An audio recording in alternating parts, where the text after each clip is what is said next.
కాదు.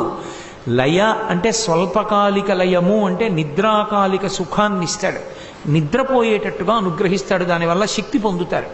ఆత్యంతిక ప్రళయము అని జ్ఞానం ఇస్తాడు, దానివల్ల మోక్షం వస్తుంది. మహాప్రళయము అని పరమేశ్వరుణ్ణి పొందలేకపోయిన వాళ్ళందరినీ తానే పొందేస్తాడు. అప్పుడు వాళ్ళు ఆయనని పొందలేకపోతే ఆయనే వాళ్ళని పొందుతాడు.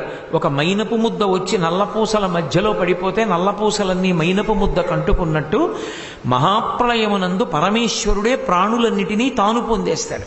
ఆ మూడు చేసేటప్పుడు అపారమైన కారుణ్యము కారణం తప్ప ఏదో చంపుతూ కూర్చోవడమే పరమేశ్వరుడు యొక్క పని కాదు. కాబట్టి అదే బ్రహ్మము మూడు పనులు చేస్తూ ఉంటుంది. మీరు తండ్రిని చూడండి, ఒక కుటుంబంలో ఒక యజమాని ఉంటాడు. ఒక ఉదాహరణ చెప్పాలంటే నేనే ఉన్నాను. నేను ఇప్పుడు ప్రవచనం చేస్తున్నాను. ప్రవచనం చేసేటప్పుడు నేను సభాధ్యక్ష స్థానమనందున్నాను.